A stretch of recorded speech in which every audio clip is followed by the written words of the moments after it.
आपल्या परिसरातील ताजी आणि महत्त्वाची अपडेट पाहिजे तर मग आजच C24 या आपल्या YouTube चॅनलला लाईक करा, शेअर करा, सबस्क्राइब करा आणि बेल आयकॉनवरती क्लिक करायला अजिबात विसरू नका। अहो ताई, तुम्हाला बोलले होते ना साईराम इलेक्ट्रॉनिक्स मध्ये एकदम धमाकेदार ऑफर चालू आहे। हो का? ते इथेच तर आहे। अरे मला तर खूप खरेदी करायची आहे। इथे फ्रीज, टीव्ही, इन्व्हर्टर बॅटरीज आणि वॉशिंग मशीन आणि आटा चक्की यावर आकर्षक बक्षिसे मिळतात। मी ऐकलंय इथे लकी ड्रॉ मध्ये इलेक्ट्रिक बाईक पण मिळते। हे खरं आहे का? हो ग, एकदम खरं आहे। इथे बक्षीस म्हणून 43 इंचेसचा स्मार्ट टीव्ही सुद्धा मिळतोय। खरं? आणि इथे तिसरे बक्षीस मध्ये फ्रीज सुद्धा मिळतंय। अरे वा, छानच की। आणि इथे चौथे बक्षीस वॉशिंग मशीन सुद्धा मिळते आणि गिरणीचे चक्कर मारायचा तर प्रश्नच संपला। बक्षीस म्हणून आटा चक्की सुद्धा मिळते। अगं पण ही ऑफर कधीपर्यंत आहे? ही ऑफर 30 नोव्हेंबर 2025 पर्यंत आहे आणि हा लकी ड्रॉ सोडत आहे 11 डिसेंबर 2025। तसेच सर्व प्रकारचे फायनान्स सुविधा पण उपलब्ध। आमची खरेदी तर झालीये, आता तुमच्या खरेदीचं काय? आताच भेट द्या साईराम इलेक्ट्रॉनिक अँड बॅटरीजला। पत्ता खरेदी विक्री संघ, व्यापार संकुल, नगर मनमाड रोड, राहुरी। श्रीगोंदा नगर परिषद निवडणुकीचं वातावरण दिवसेंदिवस तापत चाललंय। अनेक नवीन आणि जुन्या कार्यकर्त्यांनी आता राजकारणामध्ये सक्रिय होण्याची तयारी सुरू केली आहे। सामाजिक क्षेत्रात सक्रिय असलेले दत्ताजी जगताप हे देखील अलीकडे चर्चेमध्ये आलेत। जगताप गेल्या अनेक वर्ष दक्ष नागरिक फाउंडेशन या संस्थेच्या माध्यमातून नागरिकांच्या मूलभूत सोयी सुविधांसाठी सातत्यानं काम करतायत। पाणी पुरवठा, स्वच्छता, रस्ते आणि सार्वजनिक आरोग्य या विषयांवरती त्यांनी वारंवार प्रशासनाचं लक्ष वेधलंय। स्थानिक पातळीवरती त्यांचा जनसंपर्क आणि कार्याचा ठसा मोठा असल्याचं दिसून येतं। राजकीय वर्तुळात त्यांच्या पुढील भूमिकेबाबत चर्चांना उधाण आलंय। आगामी निवडणुकीच्या पार्श्वभूमीवर दत्ताजी जगताप हे सामाजिक प्रश्नांना प्राधान्य देणार असल्याचे त्यांनी प्रसारमाध्यमांशी बोलताना म्हटलंय। त्यांच्या सामाजिक कामाचा आणि नागरिकांशी असलेल्या संपर्काचा विचार करता राजकीय पातळीवरही त्यांच्या नावाचा उल्लेख विविध चर्चांमध्ये होत असल्याचं समजतंय। श्रीगोंदा नगर परिषद निवडणुकीचं वातावरण रंगत असताना सामाजिक क्षेत्रामधनं राजकारणामध्ये येणाऱ्या व्यक्तींविषयी नागरिकांमध्येही उत्सुकता वाढताना दिसतीये। नमस्कार, मी दत्तात्रय गेनबाज जगताप। मला दत्ताजी या नावानं श्रीगोंदा शहरामध्ये नव्हे तर पूर्ण तालुक्यात ओळखलं जातं। 1995 पासून सामाजिक क्षेत्रामध्ये खरं तर मी काम करतो आहे।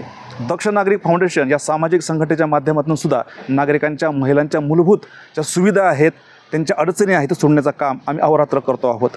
खरं तर निवडणूक लढणं हे सामाजिक कार्यकर्त्याचं नक्कीच काम नाही, परंतु जनभावना जी आहे किंवा आमच्या ज्या माता भगिनी आहेत त्यांची भावना आहे की जर आपल्या जे काही आपले जे प्रश्न असतील ते उघडपणे जर मांडायचं असेल त्यासाठी व्यासपीठ आवश्यक आहे आणि त्यासाठी तुम्हाला नक्कीच नगरपालिकेच्या सभागृहामध्ये विराजमान होणं गरजेचं आहे। त्यांच्या या मागणीचा, त्यांच्या भावनेचा विचार करून मी खरं तर वार्ड क्रमांक 3 मधून उमेदवारी करण्यासाठी इच्छुक आहे। खरं तर भारतीय जनता पक्ष हा सर्वसामान्य कार्यकर्त्यांचा पक्ष आहे। आता मध्यंतरीच केंद्रीय परिवहन मंत्री नितीनजी गडकरी यांनी सुद्धा उल्लेख केलेला आहे की जे जुने कार्यकर्ते आहेत यांना डावलण्यात येऊ नये, त्यांचा विचार करण्यात यावा। यामुळं नक्कीच आपल्या जिल्हाध्यक्ष असतील किंवा आमदार असतील त्यांच्या भावनेचा आणि आमच्या भावनेचा नक्कीच विचार करतील आणि आम्हाला तिकीट देतील। जर समजा न जाणो असं होणार नाही, परंतु जर असं झालं, आम्हाला डावलण्यात आलं, नक्कीच वेगळा विचार करावा लागेल। कारण आता कोणत्याही परिस्थितीत थांबायचं नाही, थांबू नका अशी जनभावना एकूण समोर येते आहे। खरं तर गेली अनेक वर्षापासून मी दक्ष नागरिक फाउंडेशनच्या माध्यमातून मग पाणी असेल, वीज असेल, रस्ता असेल, स्वच्छता असेल, अशा अनेक प्रश्न दररोज अहोरात्र जागून आम्ही ते मार्गी लावत आहोत। खरं तर ते नगरसेवकाचं काम आहे।